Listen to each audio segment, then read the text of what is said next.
Once you've got your laser mounted, what I would do is come in with that box button and draw you a box and make the dimensions. Your working area for this laser is only 400 by 400 centimeters. So I came in and made a box that's 380 by 380 to narrow down your working area, so you're not ever maxing out the reach of your laser and designing something that's not going to be able to do it completely. So what I did is come in here and make one that's 380 by 380.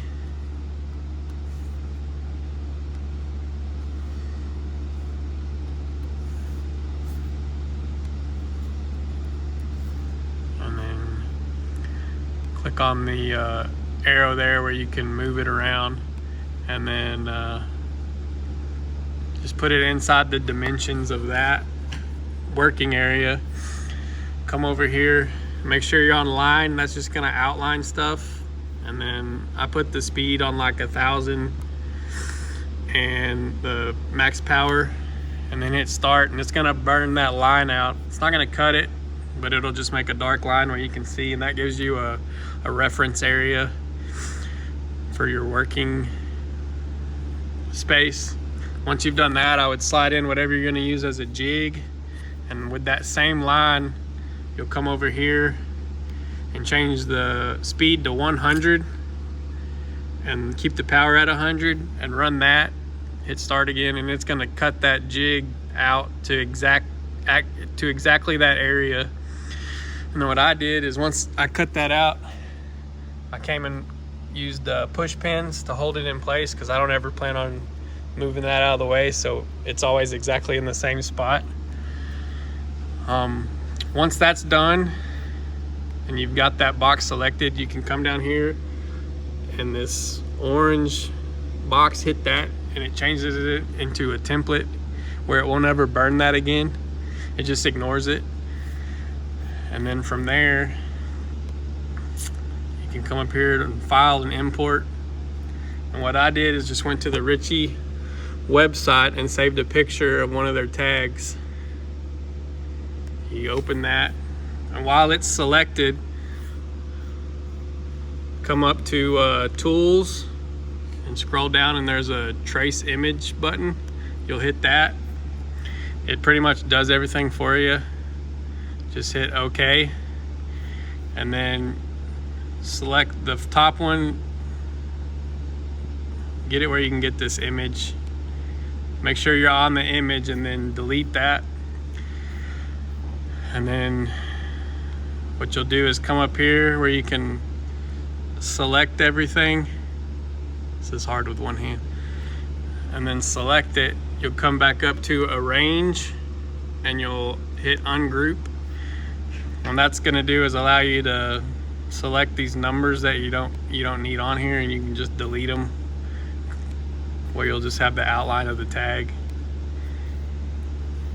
And then there's a double line on here. If you'll just select that and get rid of it. I got rid of the whole because you don't need them for the tag. And then when you're done with that, where it's just the outline of the tag, you'll select it again. And then we're gonna change the height, and then I'm gonna put it over to inches.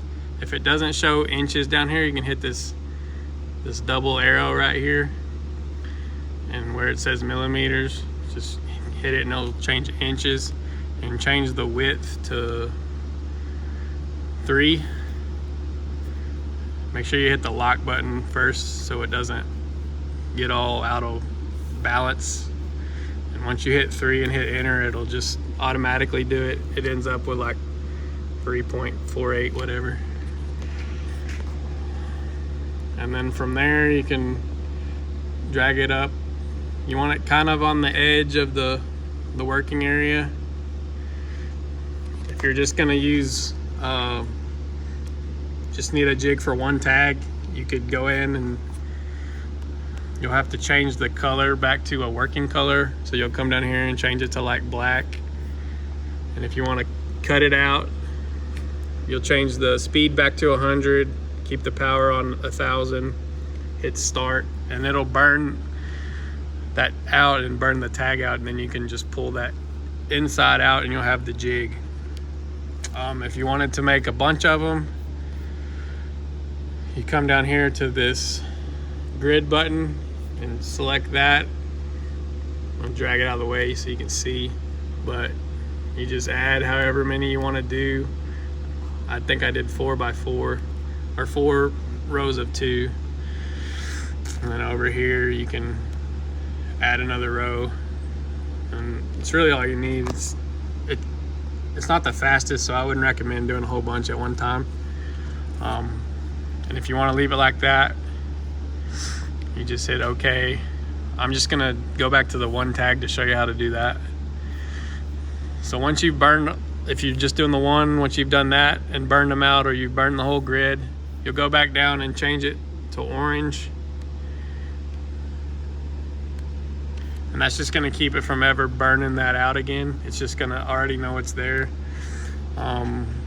If you know what, you can save that as is, which I did. I saved a bunch of them just so I'd have blanks and whatever.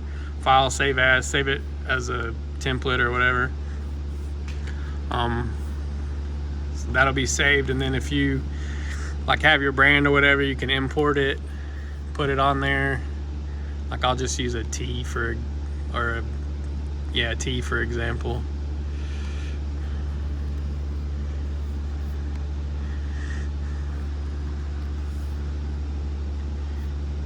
Like that.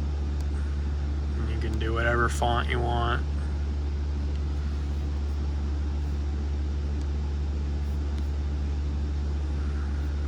Get back on the pointer where you can move stuff around. Put the T on there. You gotta change it to a different color, so I changed it to black.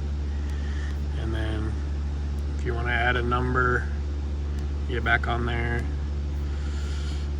say 1 2 3, and then you can come up here and change the height to make them fit whatever you want to do. Say I want to make the numbers bigger. Click back on the arrow, move it around wherever you want to. If you want to add more numbers down here, you can, and make them smaller. And then, so you can change, like if I want these numbers a different color, maybe I need to burn them, whatever, at a different power. You can change them to whatever color. And then when you get ready to do the actual tag, you'll have to change this to fill. Change both of them to fill. And I found that running it at about 3,000 and the power at 100 seems to work the best. You'll have to do 2 passes, so you'll run that, hit play, it'll do both of them. You can come back and do it again. I'll wipe it down with acetone in between to get some of that burnt plastic off of there.